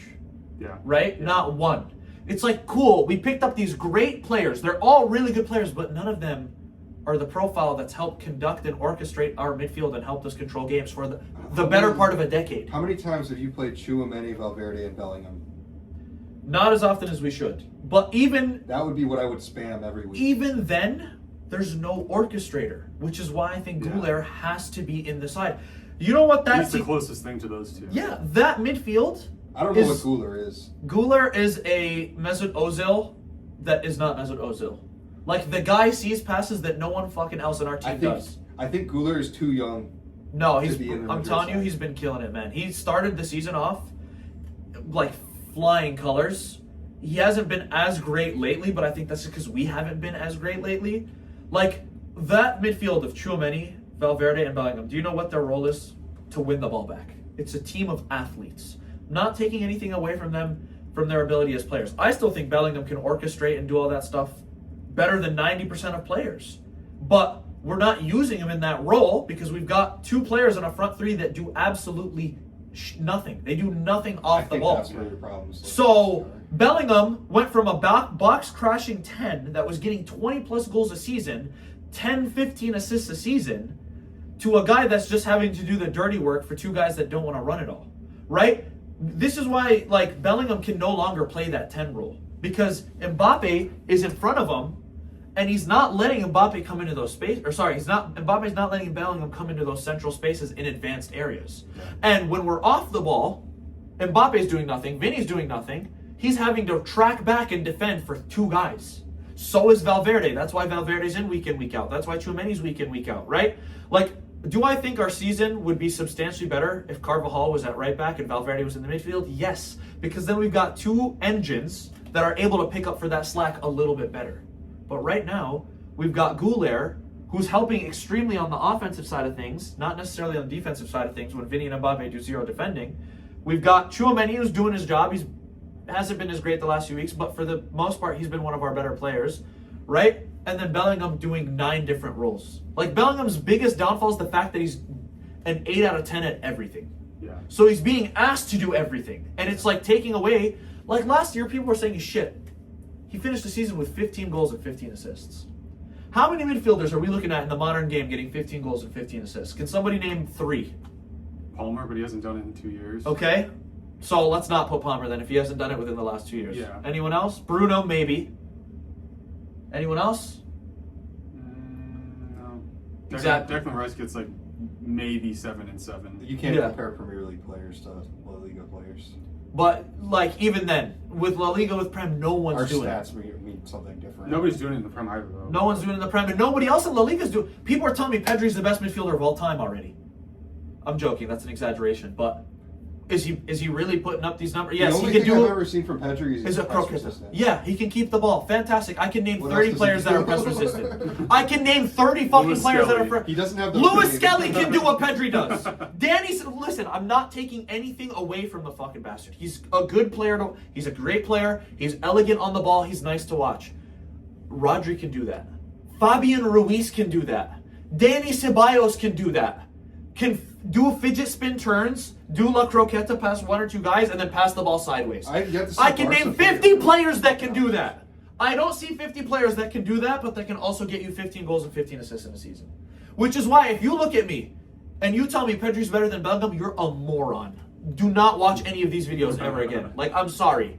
But anyways, my point stands. I'm going to shut my mouth now because otherwise I'm going to go on a huge tangent. Do you guys have any other concluding thoughts? If Barca have an easy walk to the Champions League final, I am going to be livid. I really need They to probably see these will. fuckers play somebody real. They probably will, because last year, people were talking about Rafinha has all these goals. Who did they play? They played 6 Kairats. That's who they played last year. Yeah. Their most difficult game was Inter, and they lost. I promise you, when Madrid get out of Benfica, they're going to play City. 100%, without a I'm doubt. going to be so pissed. It's scripted. I can tell you who we're going to play in the round of 16 next year as well. It's also going to be City. And then after that, maybe Liverpool. That's how it is. And we've played Liverpool and City like 8 times in the last 10 years. Yeah. It's genuinely insane. But it is what it is. Any other thoughts, fellas? Just in general. Yeah? Anything about transfers? Is there any players that are catching your eye? I would like to get into the result today for Arsenal very briefly, Let's do it. but before that, to the transfers thing, this Tonali stuff Okay. Huge fan. is interesting. I'm a pretty big fan of that guy. The only thing, like, I would take him, Yeah. but the only thing is, like, I feel like he's a little bit redundant to He's Declan too Rice. similar of a profile to what you guys already have. He's a little redundant to Declan Rice. If he was like, I would say, you greedy bastards, how dare you take a great midfielder and stick him in the third string? well, it's I mean, he gets in over Marino in my eyes. yeah, But yeah. he's not a 10. Marino's a 10. not a 10. I mean, Marino's not a 10 either. He's Marino's a an 6 eight. or an 8. He's a an 9. He's And literally Tonali's a a 9. 6. He's a 9 now, but when you guys signed him, he was like a Yeah, 6 last year. yeah. But what I'm saying is, Tonali's he's Newcastle's deep lying player. he's a good player. I would totally take him. Where does that put Norgard? You just gonna sell Norgard after a year? Bro, he's bought in as a depth player. He's going to play FA Cup and EFL Cup games. That's such a shitty thing to do. That's, with the guy. dude, he'd take it over being in 11th with He was Brentford. the captain at Brentford, and now Yeah, and now he's gonna he's win. not in 11th. Now he's gonna win. Brentford just beat 2 fucking Newcastle. They're in like 5th. They're Are they probably really? passing. They're probably in 6th or 7th. So, Okay, shut up. okay. None of that. Leave. Nonsense. But if I could get into the result today, I think it is Brentford 7. only because I think it's kind of important. Yeah. First of all, not a fantastic performance, good performance, good win. Obviously, we dropped points to them earlier. Main thing for me is I am super happy for Victor Gyökeres. I am too. More than anybody in the team right now, I want him to do well. Yeah, absolutely. Because He's caught the most slack. well, yeah, I mean, bro, I mean, but like he's got more goals than just about damn near everybody since the new year, yeah. and he's on a nice little run right What's now. he at in all comps? Like 11, All 12? comps, He's doing well. He's got like I think he has 8 in the Prem now, so For it's Premier probably League like, numbers, that is good. that's not bad. That's good. But he's got 8 in the Prem right now, and I think he's probably got like 5 all In the other Champions comps. Well, I think he has 5 just in the Champions League, no? Mm. He scored 2 against Atletico. He scored recently against... I think did he get one against Kairat? Yeah, he did. I think he's got 3 or 4 in the Champions League, and then he's got a couple. He scored against Chelsea in the EFL Cup. So I think he's probably got like 13 all comps.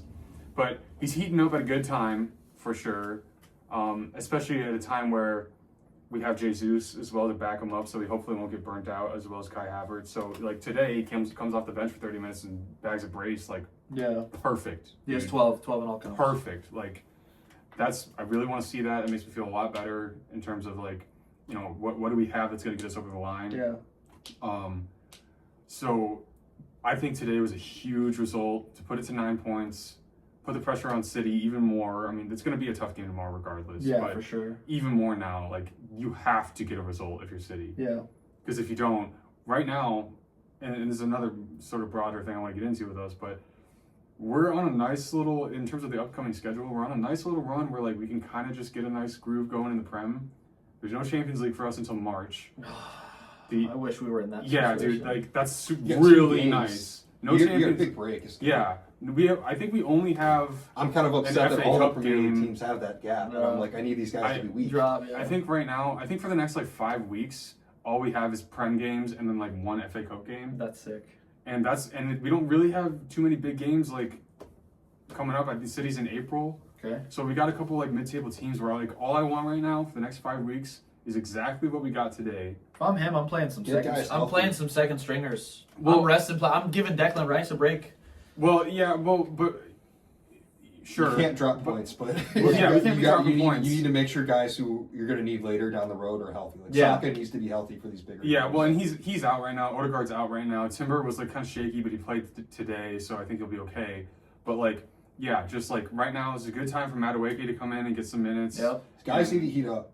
Yeah, these guys need to start heating up a little bit. I mean, Havertz has been playing pretty well lately. Jesus, better than I expected. You've got Jesus three shocked the forwards shit that out can of come me, in and dude. do a good job. Yeah, which is sick. Well, and they're all kind of like chipping in, getting goals Yep. here and there. Yep, like yep. Jesus and Gyökeres have both scored in a game like 2 or 3 times in the last few weeks. That's dude. 10 out of 10. Same thing with Havertz and Gyökeres scored against Kairat. Yeah. Havertz had assists as well. And he had an assist. Havertz had an assist today. Yep. Gyökeres 2 goals today. Yep. Like, thank you. Yeah. Wonderful. Perfect. Awesome. I would really, what I want is for one of them to just blow. Does Gyökeres hit 20 goals in all comps this season? I think so. We'll It's see how 8 far they goals get. across so many games, dude. I think he does it. I think he could, but the only thing is we don't have a lot of games left where He's expected to score? maybe, or we don't have, I mean, in the Champions League, we're getting into the crunch time. Yeah. So it's, He'll score against us if you guys play us, that's for sure. yeah, I think he will get goals, but I don't think, like, 'cause he hasn't been getting a lot of goals that are like the first one, or a Yeah. winner, or Yeah. it's all been like, it's a third and a 4-0, Yeah. it's the second and the third and a 3-0, Yep. So I'm happy that he's in good form. He's getting some goals. He's getting that that taste back for scoring, Net. and that's really all I can ask for. Oh, yeah. But I'm still waiting to see, like, can you? Do this on a regular basis. Well, not even that. Can you, when it's next week? We're going to Brentford. It's Yeah. going to be Not a an difficult easy game. Yeah. If we're in minute 50, 60, 70, it's still 0-0. Can you just have a moment? Mm-hmm. Can you just take the one chance you get? Because Yeah. it doesn't get a lot of touches. Yeah. That's what I'm looking for still. And he proved that today. He comes on 6 minutes later, boom, impact. Yeah. Sweet. So he's showing me more, but I'm still, like, I need a little bit more convincing. Yeah. And that kind of ties into my grander feeling about the league right now. Because even if City lose tomorrow, I'm not saying it's done. No, hell no.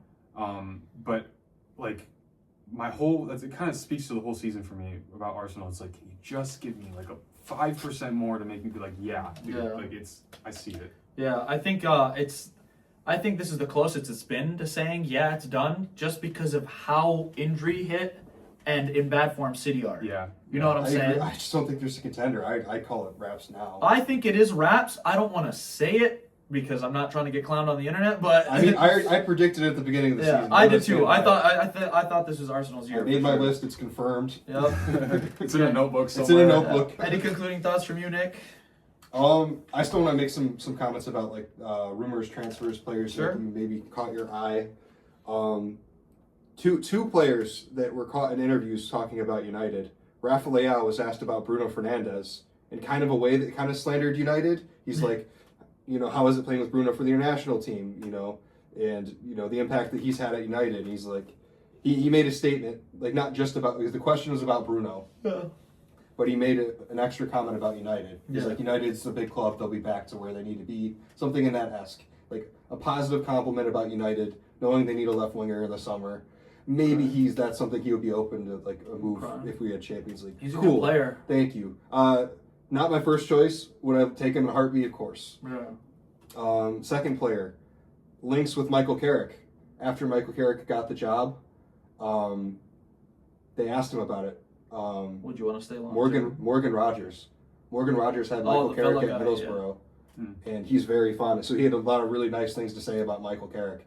I would take Morgan Rogers in a heartbeat. I know I was joking. There he is. I was joking about Sports Cole Palmer coming to United. I think Morgan Rogers would be the more the more Yeah, likely I think case. he's gonna go. I think he's gonna make a move up this summer. And probably. this is his second season balling out. He's going this summer. I think he's gonna make the World Cup squad for sure. he's debatably had a better season than Bellingham. I think he's had. I mean, everyone's had a better season than Bellingham And this Cole year. Palmer. I think he's gonna Start, maybe. maybe, but he's gonna. I'm not. I'm a little concerned that Eze is not gonna make the World Cup squad. Rogers scored at left wing today. He plays left wing and 10. I want Rogers. Something in the transfer realm that I'm thinking for us, and I made videos about this on my Madrid page. Endrick should have stayed and played right wing. Fuck that. No, Endrick's terrible. Bro, are you joking? He's been cooking. He's so weird. He's been cooking. He's too short to be a striker. Exactly. And I said, this guy's 99 pace, left-footed, can smack the hell out of a ball. Is he Put him really on the fast like that? He's fast as He's like hell. he's like a buff little chicken nugget. Like But he's quick. This is the kind of guy I make fun of. On No, the the field. dude is good. He's good. He's quick. I'm like, play right wing. You're not going to play striker in the modern game. Play right Who wing. plays right wing for you right now? Is it? It's either Mastantuono, who's been okay, but he's 18. I don't expect him to take over the world. He's also not traditionally a winger in my eyes. He doesn't have the pace or one-on-one ability 10. to do it. He's more of a 10. Yeah. A And girl- Rodrigo, who's right-footed. Yeah. A growth spurt is chasing him, but he's faster. No, I think he would cook. He's got 5 goals and assists in 5 games for Lyon. So I'm like, all right, I know It's it's the League One. French league. I know it's League One, but like our best player came from the Yeah, French but it's league. not PSG. It's not like he's playing for PSG. in He's League doing One. it for Lyon. Yeah. Our best player, who's got 44 goals in all comps last season, came from that same league. You know what I'm saying? So I think there's an ability for him to come in, play right wing, and do really well. Is he on loan? He's on loan. He's on right? loan. Yeah. Is it till just Till the end of the season, yeah. And then another player is Nico Paz. Now, I'll be honest. I like Nico Paz. I've not seen enough of him, but from what I'm hearing, he's somebody that can kind of orchestrate a midfield a little bit. Better than anyone we've got right now. So, Would you take Odegaard back? in a heartbeat. Really? In a heartbeat. Really? Despite Absolutely. his form? In a heartbeat, yes. And I would put him in over Gouler because he is only because I see it though, kind Yeah. of, because he's kind of exactly what you need. he's exactly what we need. He's he is- the profile. This is why I was heartbroken when he left because I'm like, this guy could have been not to the same The thing he level, wanted but to the do is Cruz not and do it for Modric. Arsenal right now. He would No, have. the thing that they want him to do is exactly what he's Well, doing for yeah. us. I want him to come in and dictate the fucking play and set the tempo with the ball. All we've got is ball winners, and I'm not taking anything away from their ability as soccer players, right? They're fantastic players, but their main strength is their athleticism, their box-to-boxness, their ball winning, their box crashing, right? And we can't even utilize half of that because Mbappe gets in the way. You dictator Saddam Hussein had ass. But Odegaard would come in and do exactly what we need. He's a more athletic, more experienced Gouler. He's not athletic. He's more athletic than Gouler, I just saw Casemiro beat him to a sprint in 40 yards. but he's more athletic than Gouler is what I'm saying. Gouler gets bited off the ball too easy. I think he would work so well because the reason he kind of doesn't work for us is because I kind of view Bellingham as like the offensive opposite side of the coin to Declan Rice. Yeah, an athlete who makes a difference on the offensive end rather than the defensive end. And so that's what I'm saying. But Declan Rice is kind of the opposite of that. So Yeah. that's why we lack is because Odegaard sets the tempo, but he's not giving us enough going forward. Yep. Whereas if you let him just sit and be like that 6'8" Yeah. with a Tchouaméni Yep. and a Bellingham, Yep. you have the cover and athleticism. But you've also got the creativity. And then you have the creativity, Yep. but then you have the cover and athleticism going forward. This is why I don't expect him to come in and get 15, 20 assists. That's not what I want from him. But we'd get the ball into the fucking final third. yeah. You know what I'm saying? Wouldn't Which we've been you would- struggling, believe it or not, with $1 billion squad, we've been struggling to do. You wouldn't lose the ball. Yeah. You would keep the ball. You would, Oh, it drives me nuts. sustain pressure on teams. Yeah. Yeah, I think he'd be perfect. Yeah, I would love to. I was really sad when he left. Like, I was his biggest. You remember when we were I do- 15, 16? yeah, I do remember. I was telling you, like, bro, this guy's a baller. Like, I'm excited to see this kid grow here. And then, boom, gone. It is what it is. No point in crying over what could have been, but Who it are is you what it giving your is. captain's badge to if you didn't have Odegaard? Rice. For sure. Which is crazy because he's ex-West Ham, ex-Chelsea, but still, hey, he's a leader. You got to give the leader the No, bro, armband. he's Chelsea the, Academy? He's the Yeah. heart of this team. He is. He's the heart. He is. If not him, probably Gabriel. But yeah, Declan Yep. Rice. I I think we should give it to him anyway. I take it Declan off Rice? Odegaard. Yeah, I mean, he hasn't been in the greatest of form, and also I don't really. He's got leadership qualities in him, but not as much as I just watched the Casemiro crunching tackle from Romero. Yeah, I don't think he's got as much leadership in him as Declan Rice for sure. No, well, I think you know, the whole idea with Odegaard as captain is that he's like a lead by example kind of guy. Yeah. You know? He's also been there like And he's one been of the there- longest. Yeah, and so I get it for sure, but it's like Declan does that too, but he Yeah. also backs it up and like never goes a game without having an impact Yeah, absolutely. in some fashion. Absolutely. Because if Odegaard isn't like pressing like crazy, winning the ball back up high, and then playing somebody in, Yeah. or orchestrating a beautiful, you know, tactical move, Yep. incisive move, Yeah. like he can, and then it's like there's almost no reason to have him on the pitch. Yeah. Declan Rice is going to give us something, whether Yeah. it's 2 fucking crazy free kicks against you guys, Yep. or putting in crazy corners on a dime every Yep. time, or defensively shutting it down. So I Yep. want him. I want the arm back Declan- on. All right. Anything else? All right. Sounds good. Thank you guys so much for watching. If you watched all the way through, which you should have, because it's honestly elite ball knowledge, leave a like, leave a comment. Let us know what you think. Let us know some of your thoughts about some of the things we talked about. And if you want more good ball knowledge soccer videos or football, depending on where you are, hit that subscribe button, please. Thank you guys so much. Until next time, take care of yourselves. Blazers out. I'm leaving that part in. That was good. I'm gonna say it every video.